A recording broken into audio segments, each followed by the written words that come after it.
Okay, so our final session that we've got now is going to be with Adam Cheyer, who is one of the co-founders of Siri. And, talking about entrepreneurship and talking about that ability to look laterally and be able to look long-term is going to be the discussion of the day. Both looking at where we come from with conversational AI and where is it going.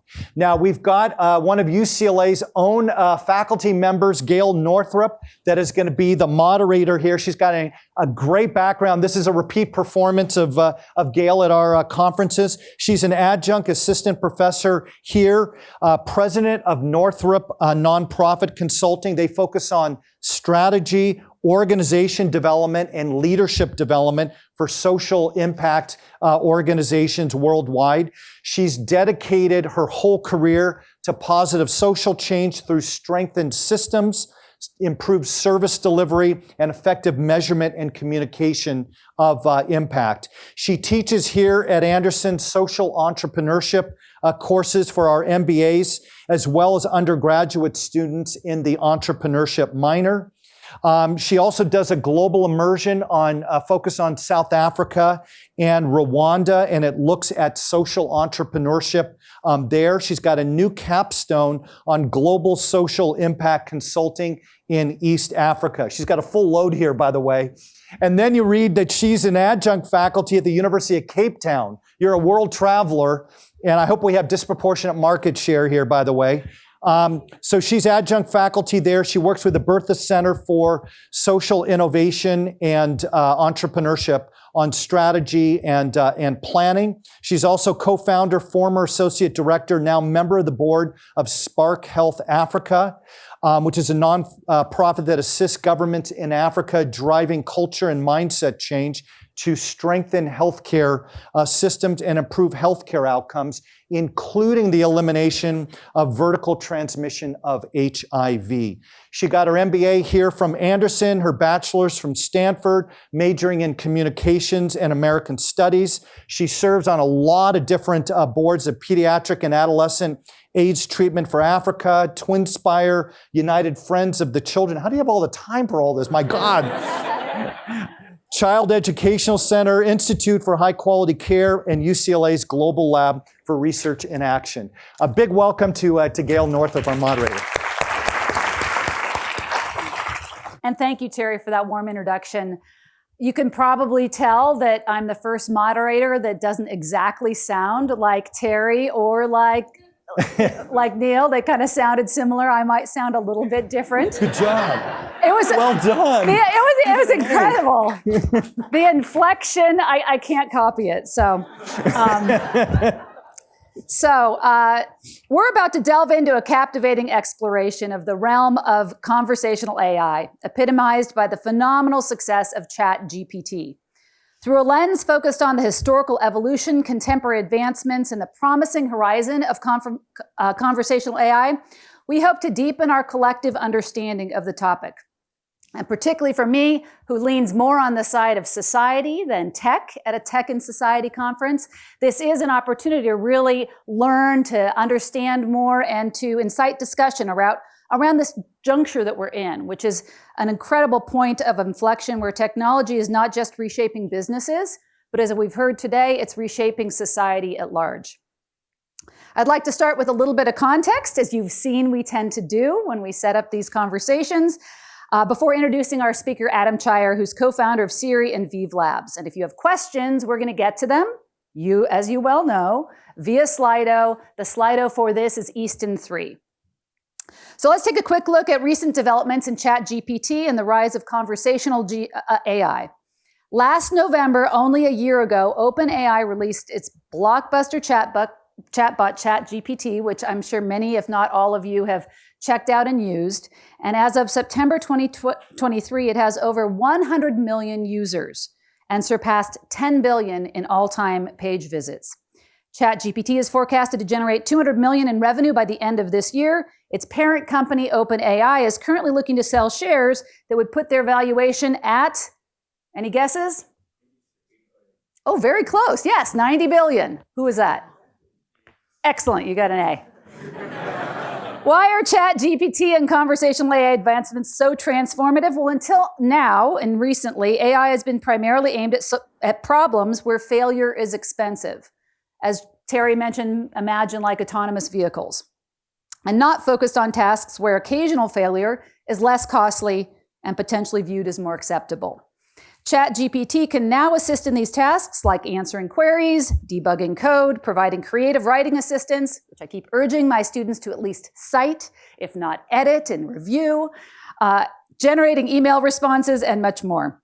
So while conversational AI and natural language processing technology has been around for decades, as we've heard today, before ChatGPT, LLMs, most of the systems were limited by rules, by keywords, and conversational patterns that led to limited capabilities for voice assistants and chatbots.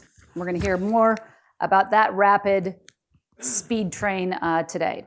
So now companies and consumers can access more dynamic and nuanced interactions capable of handling more complex queries and tasks. The enhanced conversational capabilities allow for a deeper understanding of user needs and user preferences, as we've heard about today already, while broadening the scope of conversational AI across sectors like customer service, healthcare, education, and more. So to better understand the evolution of conversational AI, I want to just share a little brief history. So take us a little bit back before we look forward. Conversational AI began in the 1960s with text-based systems like ELIZA. Is anyone familiar with that? Yeah, okay, so now I know generational where we are here in the room. Very few hands just came up. Right. Which relied on pattern matching. A significant turning point came in the 2010s with the introduction of voice assistants like Apple's Siri in 2011, followed by Amazon Alexa, Google Assistant, and others, which marked the beginning of voice-activated assistants using natural language processing to interpret and respond to user requests. Then 2018, OpenAI introduced GPT-2, a large language model that showcased the ability to generate coherent and diverse text. And that led the foundation for more advanced conversational AI. Over the last few decades, OpenAI has continued evolving their model to showcase a higher level of understanding and context awareness. So now big tech companies are investing millions in these technologies. What are some of these investments? You probably are familiar with them, and some of our speakers today have worked at many of these companies that are making these big investments. So Amazon recently announced $4 billion investment in a minority stake in AI startup Anthropic to advance Gen AI and Amazon Web Services as its primary cloud provider. Anthropic is going to be using AWS semiconductors to train the foundational models while allowing AWS customers to build existing models rather than train their own. Microsoft invested $10 billion in OpenAI to be their exclusive cloud provider, also investing in 8 other AI companies last year to build their AI strategy. Meta recently introduced Meta AI in beta, an advanced conversational AI assistant available in WhatsApp, my favorite. Anyone that travels internationally, you use a lot of WhatsApp, Messenger, and Instagram, tapping into Meta's latest LLM research and custom models. And then finally, IBM. IBM recently announced the Watson X platform designed to help businesses build and deploy AI applications using foundation models, and established a Center for Excellence for Gen AI with 1,000 consultants. I think of these big name brands, and I think of our students looking to dive into this space, and it's kind of a laundry list of opportunities there for you. So finally, what about building and scaling AI startups? What's happening in that space? While big tech companies are investing heavily in AI, there's also a lot of movement happening in the startup space. In the first quarter of 23 alone, AI startups raised a total of $23 billion from VCs, including $12.7 billion in Gen AI investments. The 5 companies that have raised this year's largest equity rounds are OpenAI, Inflection, which is a human-computer interface startup, Anthropic, which I mentioned, an AI model developer and research group, Adept, a developer of enterprise-focused AI models, Cohere, an AI model developer for text generation and classification tasks. So if you couldn't figure it out from that brief overview of investments made in tech and AI startups, you need to have a really clever one-word name, and you've got some big potential for investment. Despite the handful of 100 million plus mega rounds this year, the Gen AI space is still nascent. Among 360 Gen AI startups, 27% have yet to raise any money, any outside equity. And among those, the infrastructure category is where the investments are really going. They've received 70% of the funding. Compared to the cross-industry and industry-specific applications because of the capital-intensive nature of developing LLMs.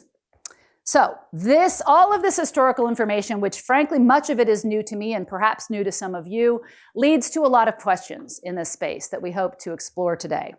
Questions like, what makes an AI startup stand out, and how do they build a competitive advantage? Is it having access to proprietary data and fine-tuning their model? Is it being able to develop network effects and a dedicated user base? Think about that. I'm not sure. We're going to have to explore that. Is it being able to develop, is it the breadth and depth of integrations with other platforms or tools?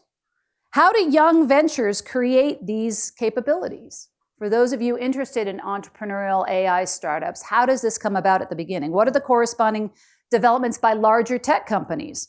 Who might win, and in what areas are they going to be winning?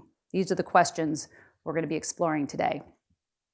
So, with so much rapid and exciting development concerning conversational AI happening both in the startup arena and in big tech, there couldn't be a more fitting and ideal speaker to address these top-of-mind questions than Adam Cheyer. Adam is an AI expert, an entrepreneur, an innovator with a long track record of pioneering many important innovations. As co-founder of Siri, which was sold to Apple, he originated the first popular voice assistant, now resident on more than 2 billion devices. He co-founded Sentient, which was sold to Cognizant, where he built one of the first truly large-scale distributed machine learning platforms running neural networks and genetic algorithms on more than 1 million CPUs.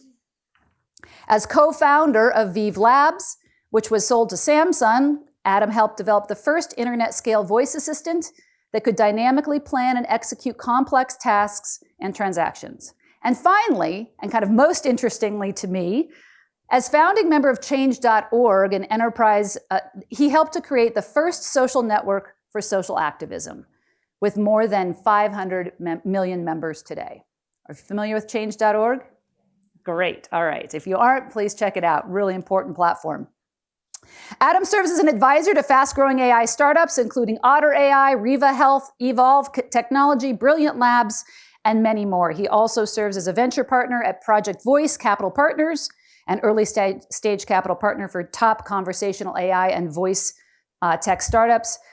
Based on his impressive entrepreneurial history and in actually preparing for this conversation and in meeting Adam, I could tell his superpower in this space is really knowing when to time bringing new technologies to market. So I urge you to listen for that today because I think we have so much to learn in that area. In addition to his technology work, Adam is an award-winning magician. And we'll talk about why that's relevant, particularly in the entrepreneurship space. He's a member of the prestigious Magic Castle in Los Angeles, which some of you, right? Very impressive, right? The Academy of Magical Arts and the International Brotherhood of Magicians, the other IBM, right?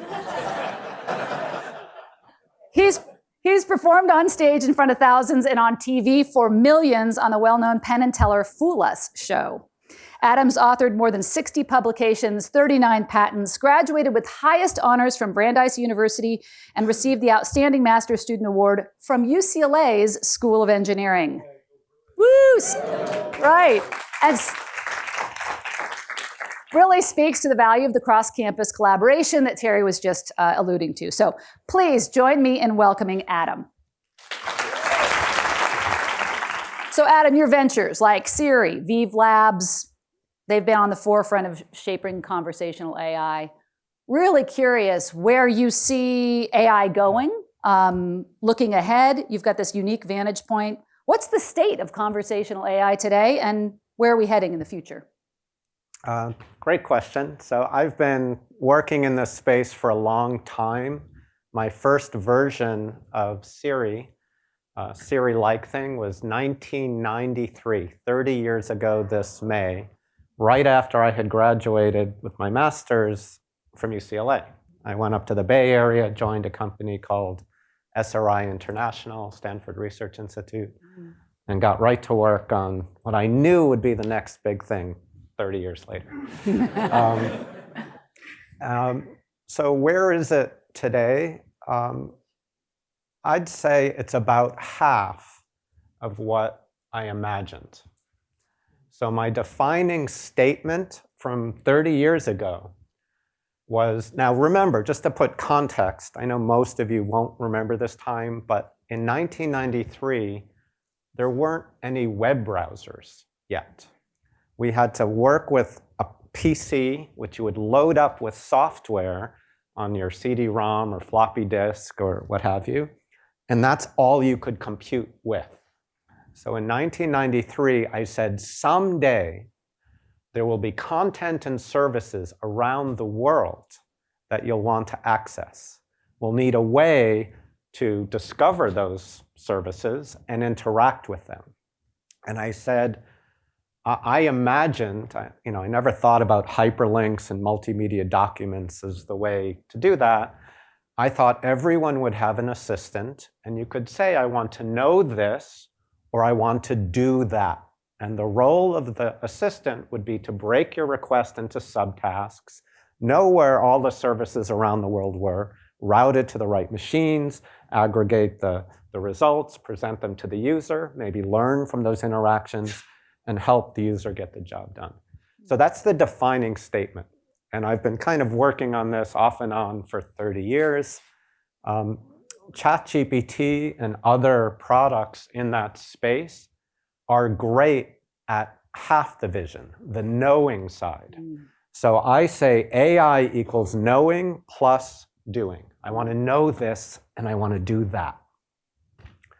Well, you can, I was talking with a friend. He goes, oh my gosh, I just tried the latest ChatGPT 4.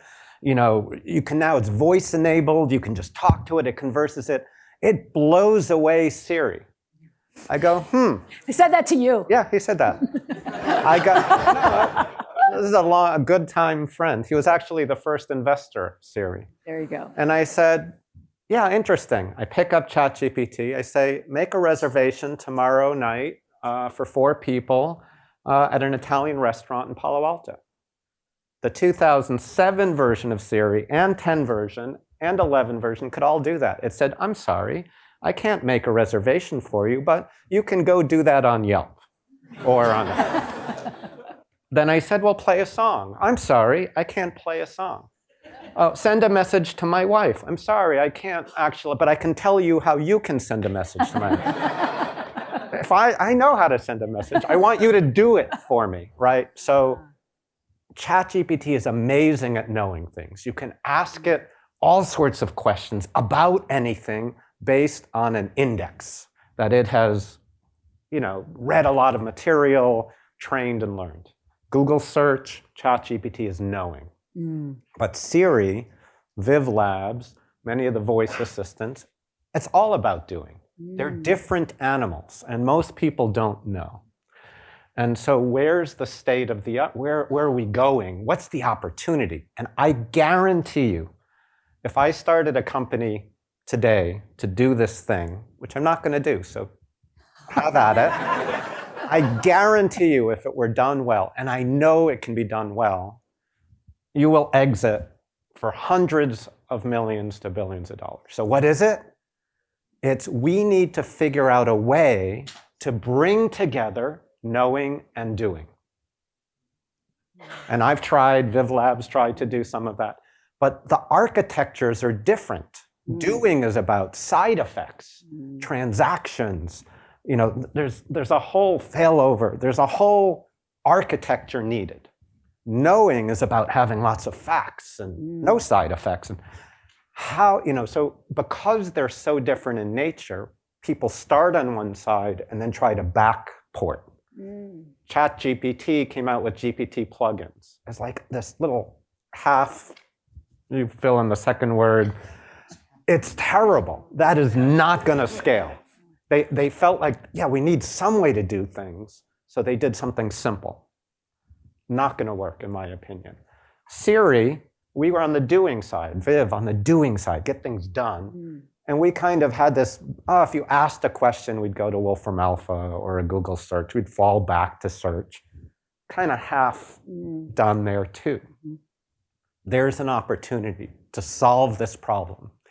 And the last thing I'll mention, to kind of as part of the definition of this opportunity, right now, ChatGPT is this one great index of knowledge and information, and it can converse and intelligently leveraging it. But if we think of it as a paradigm, like the web, like mobile, this should be, if done well, the conversational assistant should be the new global paradigm for how people interact with computing. And to do that well, every consumer needs to use it. And we saw some adoption rate. That's on its way. But every business needs to participate. With the web, they say, oh, I put up a website. With mobile, they say, oh, I create an app and publish it in the App Store. What's the App Store model? How do businesses play within this new assistant? So we need infrastructure. A lot of infrastructure companies are getting funding that can know things and do things and find the real balance of how to do it. And it needs to be open and evolved, where every business can contribute and can have their brand, their services, their woven into that one assistant that people ask. I want to know this and I want to do that. So that's kind of where I see many opportunities in this space. We are just at like maybe 95. So in 94, I saw my first web browser. 95, the web was starting to go. And then the next 10, 12 years, we fleshed out what the web would be. We're right there. We're in the 95 of conversational interaction. There's going to be huge, wealthy companies, wealthy entrepreneurs. There's going to be failures. There's a lot of churn and trying. But this is a gold rush time, like the early web, right? You can get out there and play. But it's tricky too. It's frothy, and you can make wrong decisions about how to be successful in this time. It's interesting you mentioned those years of 94, 95. Last time I was moderating a panel, I mentioned that that's when I was in business school. And the student moderator noted that that's when he was born. Yeah. I've learned not to mention specific years related to my life. So you mentioned that you called yourself a grumpy entrepreneur, dissatisfied with the status quo. When you look at different realms of possibility, different opportunities for transforming the space and using technology, this technology, where do you see opportunities for disruption in addition to this big macro one you just shared with us? Yeah, first of all, I think all entrepreneurs are grumpy.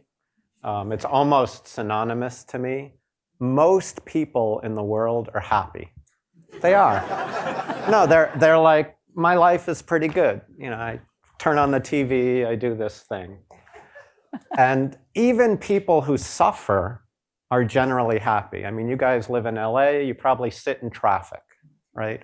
Elon Musk goes, I'm sick of sitting in traffic. I'm going to build a darn company to build tunnels under the traffic. That's a grumpy entrepreneur, right? I'm not just going to be satisfied with the dismal state of the world. I'm going to do something about it, make it better. So that's a good way when you're sitting there going, I wonder if I'm an entrepreneur. My first question is, how annoyed are you at something? And to the point that, are you going to go fix it, right? So that's just a remark on the grumpy entrepreneur part. So what are the opportunities? For generative AI, you mentioned kind of an evolution. Well, one of your points was last November, ChatGPT came out. That wasn't like all of the other points exactly. I felt like it was a dam that broke. And all of a sudden, there's this torrential river sweeping away every company in the world. So the biggest internet companies, Microsoft, Google, are probably going, holy crap, what do we do? Because this river is going. Whatever they were doing before, they were being swept away. Whether you're the biggest company, whether you're a startup, you're working on a little startup, generative AI comes out. You have to get in. And the problem with it is everyone is sweeping towards, that river's going to the same direction. Google's and Microsoft's are being carried along. Startups, which were doing something else now, have to be carried along. And in my image, there are thousands of people with little inflatable pool rafts going, wahoo, and jumping in. So there are startups just going, this is going to be a fun ride. And all of them, the biggest companies, the established startups, the small startups, are all going to the same place. That, for me, is because it's all based on roughly the same technology model. There's a famous quote of Google saying, we have no moat.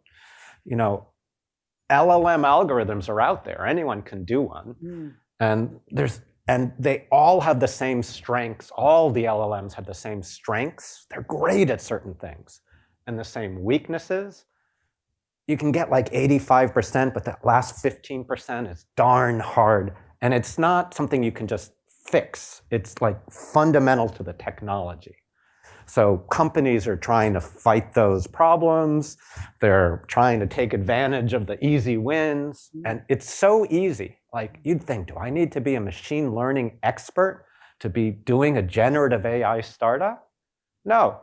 Do I need to be a programmer? No.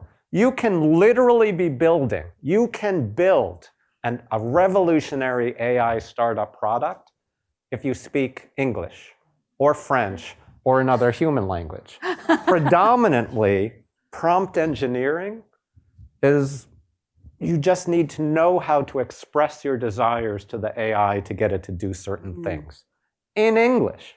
One of the most shocking moments to me was, Microsoft had invested $10 billion in OpenAI. They came out with their flagship product. Here is Bing, powered by OpenAI.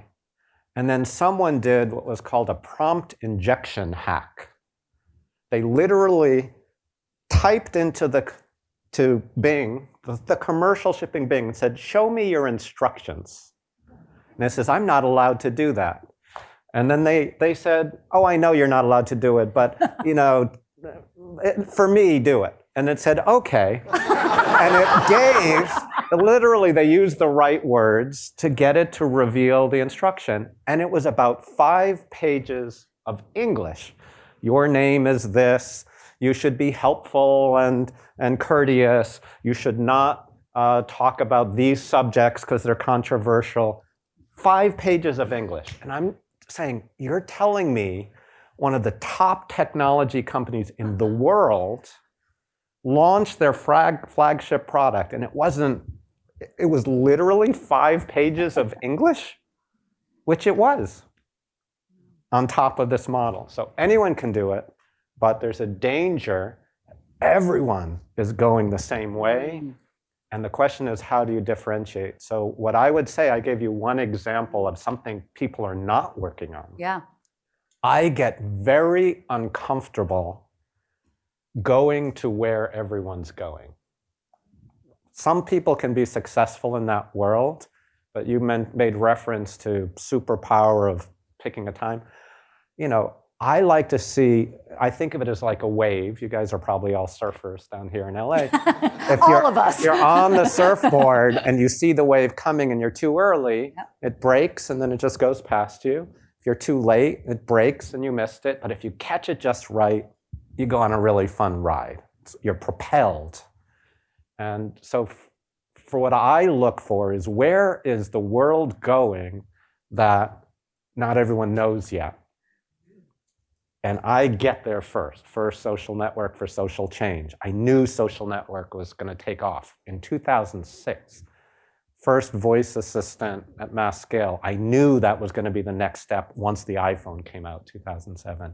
So you need to look for those opportunities where people are not going, I think. Dream big and say, but if generative AI is here, what does that enable? I don't want to just go do what the whole river's doing. I need to work on something next step. Nice, nice. So I'd love to hear a little bit about, as AI becomes such a part of our daily lives, and even as faculty, we're being encouraged to explore what does that mean in the classroom. Students are being encouraged to practice and to dive in deep. We've talked about it already, some societal implications and ethical implications. What do you see as some of those? And maybe if I could just be blunt, like, what are you afraid of? What could go wrong?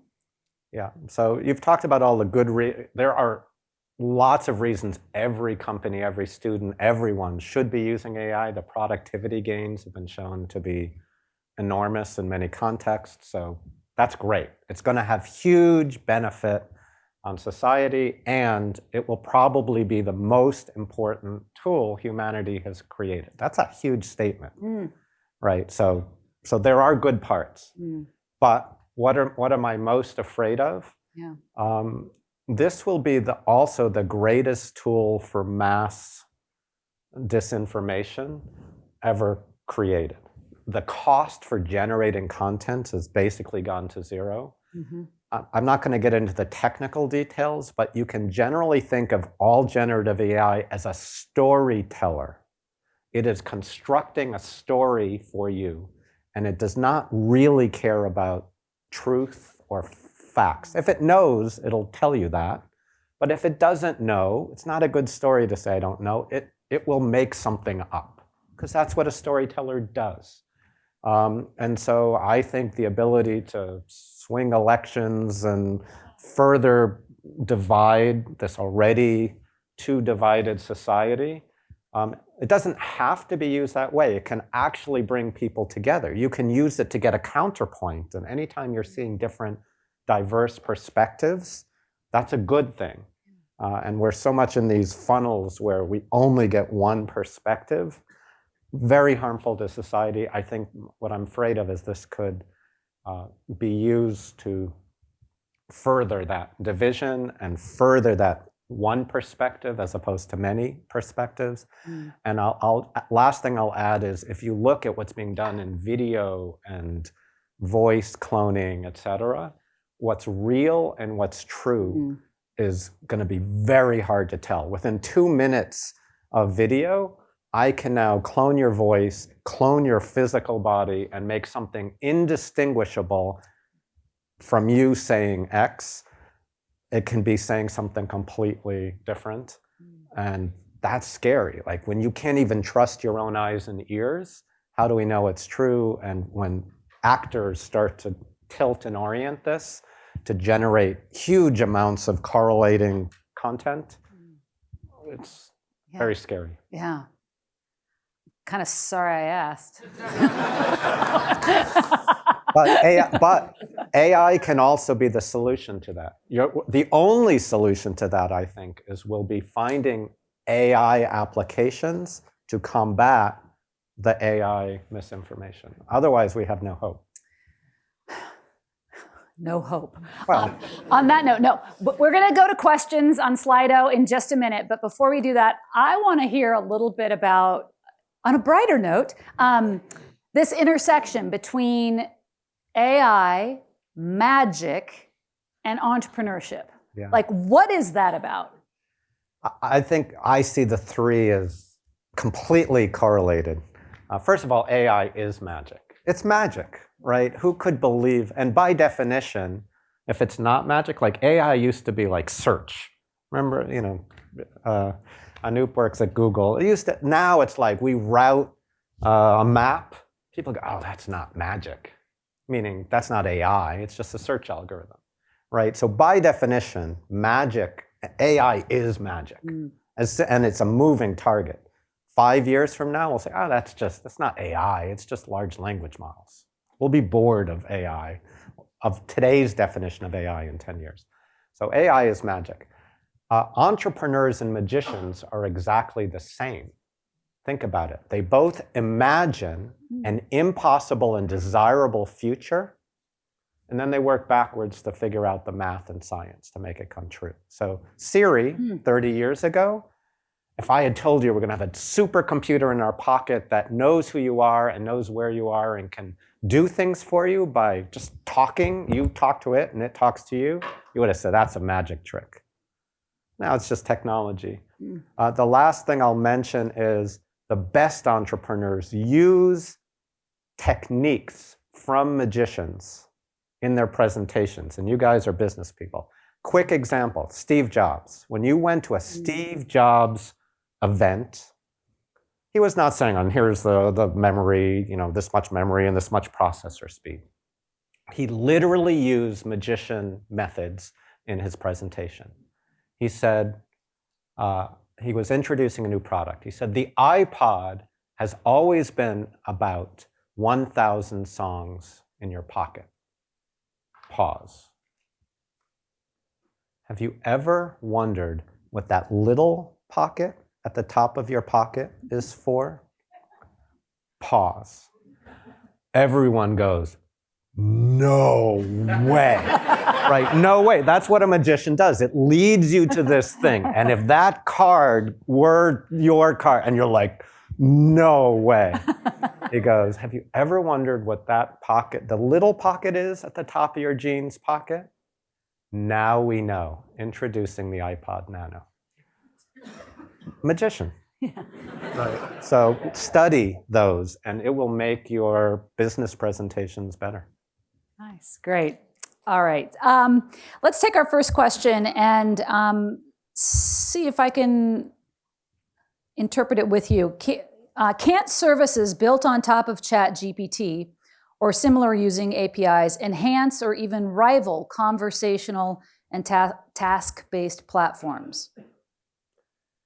So let me see if I understand. So today I still put large language models into the knowing category.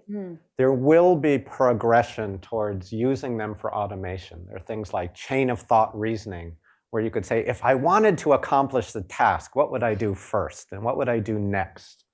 And you can imagine that services, APIs, could start to automate those steps. But it's nascent. People are not working on it enough. And the flaws, I talked about strengths and weaknesses in LLMs. There are some strengths that are great for that, and there's some real weaknesses. It deals largely with unstructured text. To get things done, you need structure.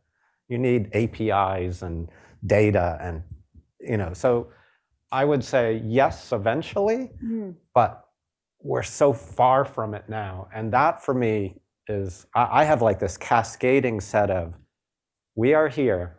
First, we need to do this. And for me, marrying services, automation, and knowledge together in the right architecture is the challenge of the next 5 to 10 years.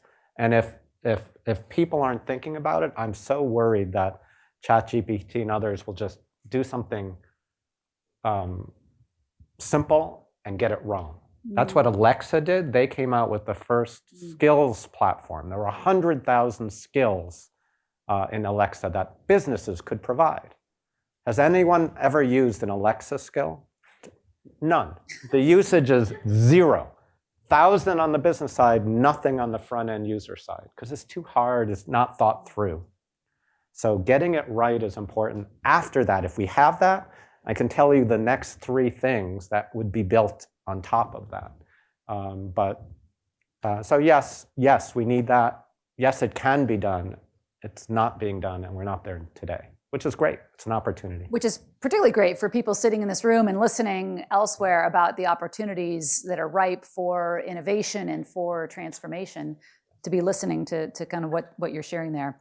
So in the 90s, this is kind of back to your river analogy. In the 90s, it was a battle of search engines and Google won. Do you think the AI river race will have just one, or only a few winners, or a lot of winners? Every paradigm has a major and a minor, in my opinion. And I have this, what I call the 10+ theory. So 1984, PC, mouse, Windows, GUI. Major, maybe it was Bill Gates and IBM. Minor, Apple, right? Counterculture. 10 plus 1 years later, web, right? And you can take all the aspects of the web. Browser, winner. Microsoft, Internet Explorer. Minor, Netscape, counterculture, open source, right? And you could do that with, commerce, search engines, major, minor. 10 plus 2 years later, 2007, smartphone, right? And 2008, which was the App Store. Major, Apple, iPhone, App Store. Minor, Android, Google, etc., right? Counterculture. 10 plus 3 years later, I've been saying for decades, in 2021, a new paradigm of interaction will emerge. It'll be in 2021. It'll have these properties. And, right there, if you split GPT-3, June 2020, GPT 3.5, ChatGPT, November last year, split it, 2021. Major, minor. There will be, this next age will be the battle. That's why Google is working so hard on Bard, and Amazon is working on their own one. And they have to be the major or the minor, because that's going to dominate the next 10 plus 4 years. And the next interaction will be 2035. My prediction is it will be metaverse for government and everyone else. But right now, the hardware, the user experience, if you invest in Meta now, it's too early. You got to time it, right? None of you are going to be wearing these screens for the next 14 years.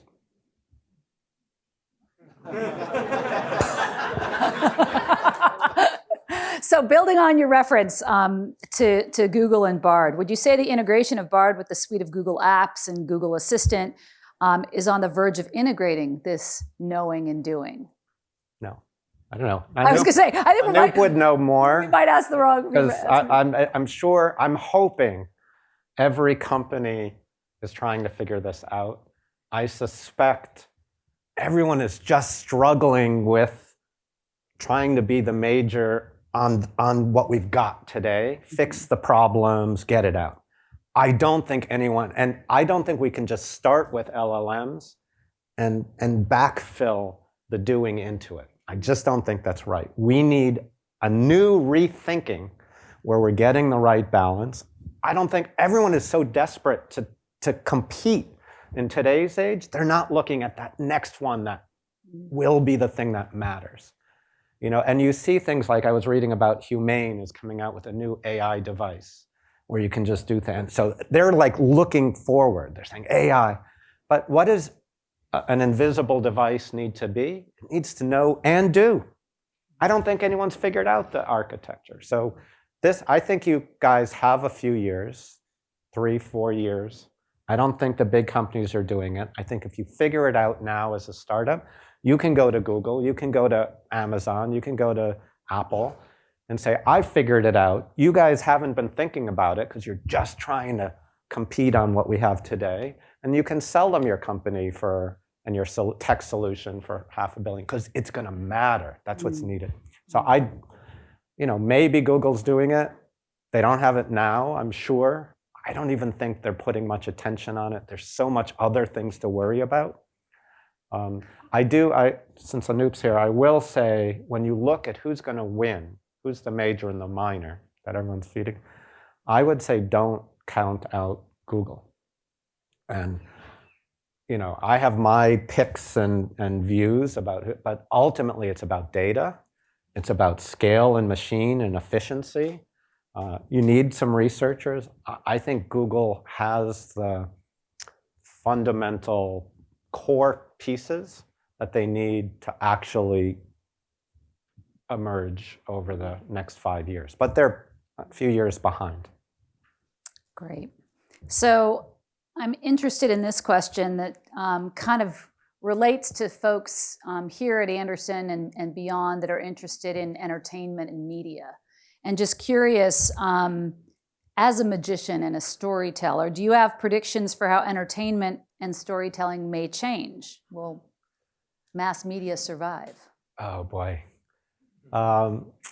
There are some fields like education. I am big on LLMs for education for a few reasons. One is it really does give you a personalized experience that it's so different than here's a rote list of vocabulary. You say, I want to go talk about this in French. Correct me when I make a mistake. And off I go on the things that I'm interested in. So education, I'm like, it's a great fit for what the technology does today. Some of the applications are harder, like transportation. The LLM technology, I don't think it's, I still think self-driving cars is hard to get the corner cases. And I actually have a prediction on longbets.org, which is an organization that makes predictions, that I say that a consumer, you can challenge me and actually bet against me. I say that That's probably not a very smart bet. I say in the next 25 years, a consumer will not be able to buy a general purpose car without a steering wheel that can go from any drivable place to another. 25 years. Most people think it's earlier, so I'm giving them the bet. But media is a problem because the technology fits very well to this. It can write scripts. It can create actors. Like education is a good fit for this technology. Media is a good fit for this technology. Whereas in education, nothing is as important as looking into the eyes of an inspiring human teacher to make you want to learn, which is the start of education, right? You guys, Terry and Gail, you guys are going to have careers forever because of that. That can't be replaced.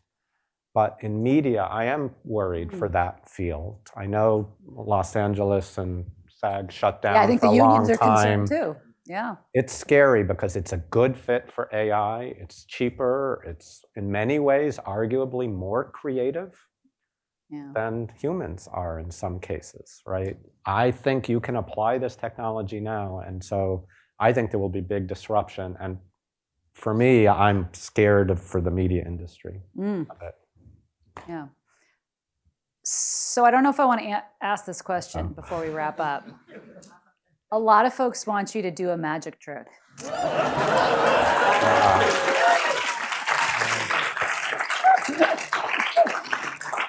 But I don't want you to cut me in half. Well, I didn't come prepared on this, but see me at lunch. Okay, good. So let me see if there's another. There was a quick question about how Siri was named. Sure. So when you're a startup, you want a short domain name that's pronounceable, easy to type, easy to spell, and you want to be able to buy the domain name for not too much money. Get that out of the way. Entrepreneurial hack number one. It's not easy. Even back then, it wasn't easy. We also wanted it to be a human name, but not too common. Microsoft took Bob, so that was off the table.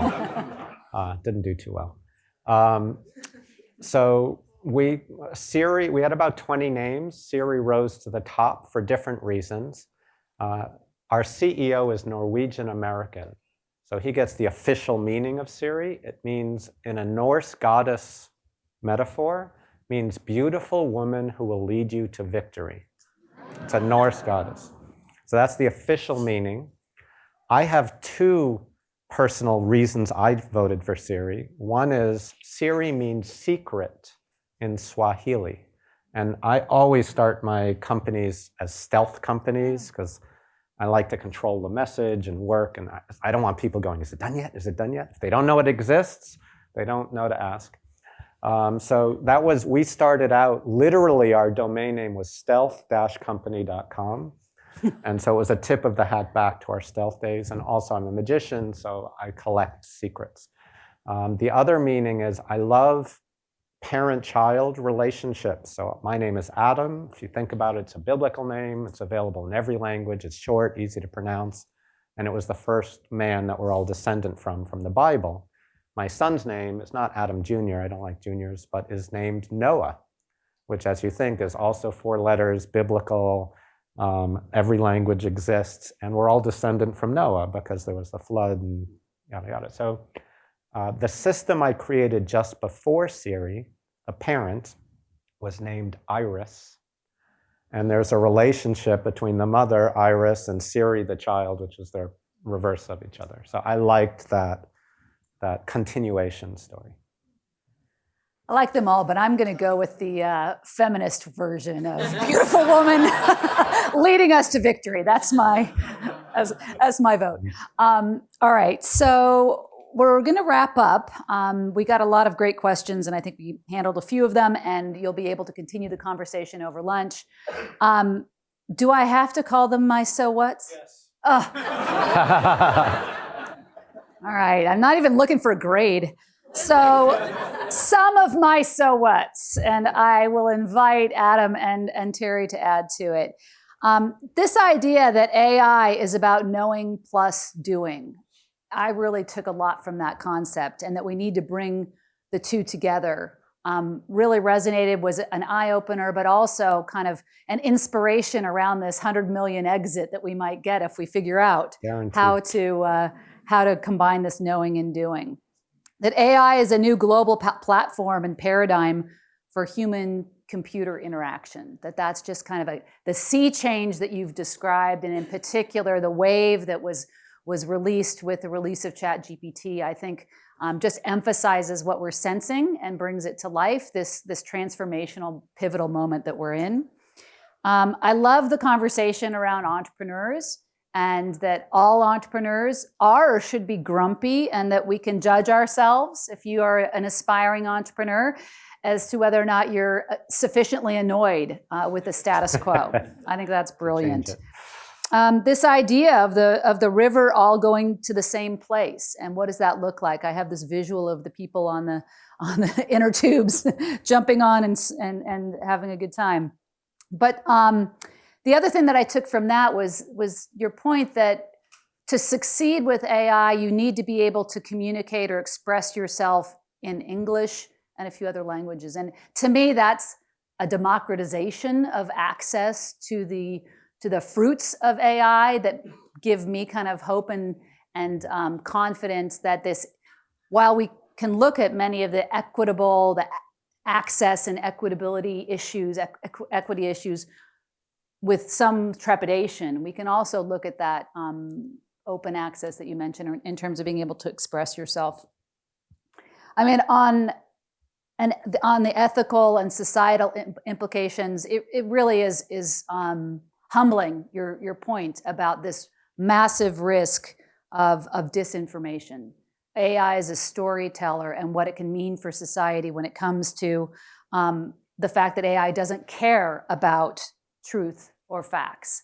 And that's something that, as we've talked about already, talking about guardrails and talking about being on the side of the good guys, or to counter the bad guys, I think that's this point of disinformation and confusion around fact and fiction is a really important point. The intersection of magic, entrepreneurship, and AI, I loved your description of that, and these major and minor players. Wow, your history of kind of technology over the decades and understanding that we've had these major and minor players can allow all of us to be looking at who are they and what are they going to be. And this fact that education, I love your assessment that education is so ripe for this technology, with risk to media and entertainment, but for education, and really Conmigo being a great example that Terry mentioned, that forces even the best of academics to have to really up our game when it comes to where is our value add. How are we going to differentiate, and how are we going to continue to provide value with that learning that you mentioned that is unique to the face-to-face interaction. And I like the beautiful woman leading us to victory. But with that, what did I miss? What would you add? No, I think that was a perfect summary. I just listening to you and Terry open, I resonated with a lot of points that you made that I didn't make. But I would say my best summary recommendation, if you're going to be an entrepreneur, one is think big. I always try, every effort I do, I try to say, what would impact 1 billion people? And I used to, when I was 40, I had never done a company, never gone to business school, had no idea how to do entrepreneurship. But I said, what could one person do? Nothing, I'm just one. I cannot have impact. And now the only thing that's changed in this last some years is now like, of course I can impact 1 billion people. Why would I do anything else? So I would say think big, and I heard that some in your message. And the other is, don't run to where everyone else is going, because if you do, you're going to be late, right? You're late. If you're jumping into a generative AI startup now that's doing too close to what everyone else is doing, there's too much noise. It scares me. I want to be looking to catch that wave at the right time. So I have to say, okay, everyone's running there. That means they're thinking about this. That means they're not thinking about this. I'm going to think what's next. We launched Siri, and I'm like, great, Apple built one Siri. Next is obviously, how do you open it up to an app store so everything can do? So that's what I did with Viv, right? Like, get there, go to where the next thing is. So I meet so many AI startups, and it's like, we're doing a coaching thing for this. I'm like, yeah, okay, good luck. There's about 1,000 I've talked to this week, right? So don't run to where everyone else is. Love it. Excellent. Well done. Excellent.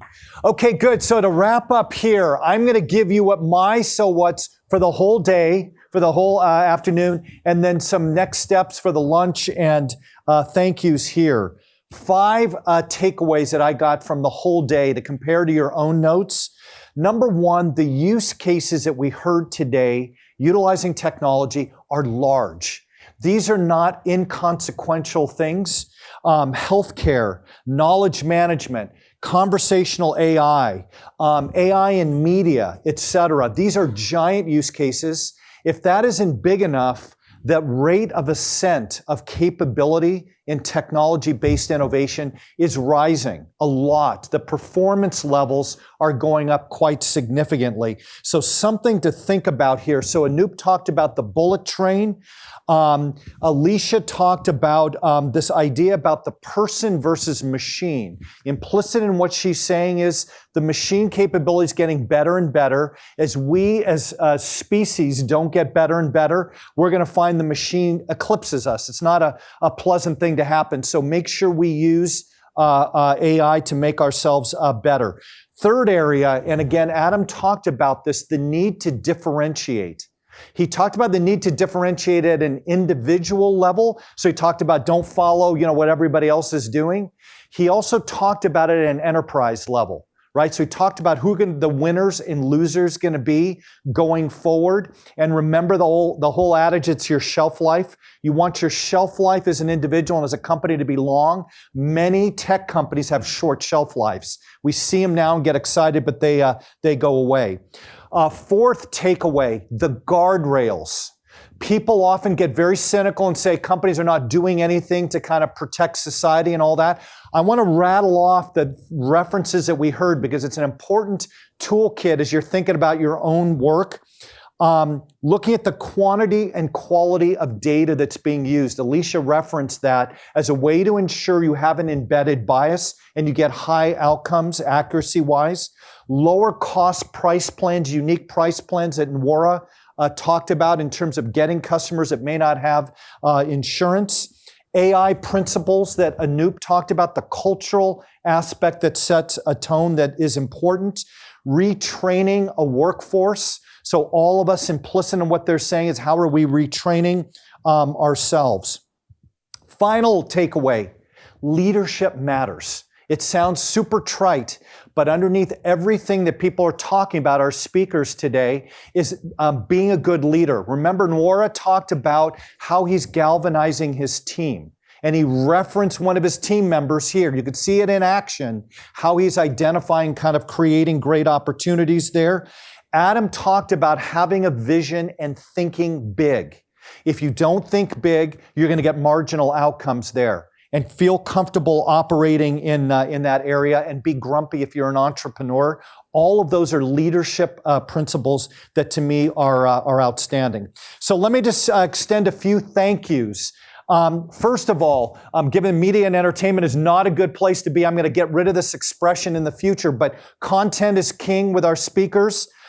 They were outstanding. We're only as good as the caliber of the speakers that we have. And by the way, it's going to be an avatar next time, probably. But thank you very much to all of our speakers, Nwora, Alicia, Anoop, and Adam. Great job. Well done.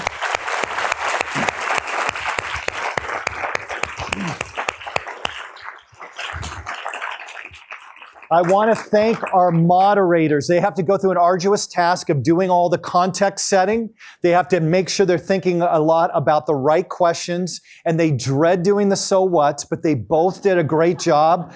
So let me just say thank you, Neil and Gail. You guys did a great job.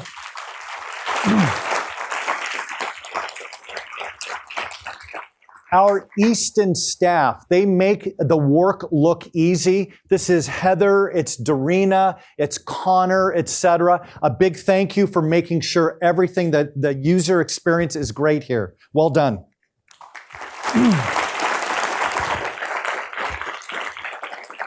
Two of our Easton fellows, actually Neil and Tiffany Lynn. I don't know if Tiffany's here or not. Yes, she is in the back. They put together a lot of the research and thoughtfulness that allows these programs to be high quality. So thank you to both of you. Partners that we have here. David Chen, where are you? Andertech has been a great partner of the Easton Center, and we only get great outcomes when we have a partnership between the center and the student clubs that are here. So a big thank you there. Yep. The Center for Impact and the Chancellor Society. The Chancellor Society, by the way, if you are not yet alums, and you will be in the future, the Chancellor Society is a great way to have a lifelong relationship with the school. It does involve you making contributions to the school. Whether it's Anderson, whether it's Easton, et cetera, it's $1,000 a year or more. You become a member of it. For those of you that are contributing and all that, please, big thank you. That matters a lot. Pay off your student debt first. And then after that, we appreciate your support. You can find out more about the Chancellor Society. There'll be a table set up outside, and also it's chancellorsociety.ucla.edu. My final comment. Leadership matters. I want to reemphasize that. As you know, the school has got a whole new strategy and positioning on transformative leaders. I am not big for taglines. I am very big for what the stuff what matters there. Think about transformative leaders. It's being tech aware. It's thinking about transforming organizations. It's thinking about society along with shareholders, et cetera. But think about your own journey. One of the things I find most encouraging about being at a business school like Anderson is all of you are leaders. It's a one-to-many occupation. So if you manage your careers well, not only do you do well, but you help a lot of people around you. So take the leadership role very, very seriously. I think it'll serve you well and everybody around you. Next steps here, for those of you that are here, we'll have a lunch at the North Terrace. Our Dean, Tony Bernardo, is going to provide some opening comments. And for those of you that have joined us virtually, a big, big thank you, and look forward to seeing you hopefully at our Innovate conference in January. Good job.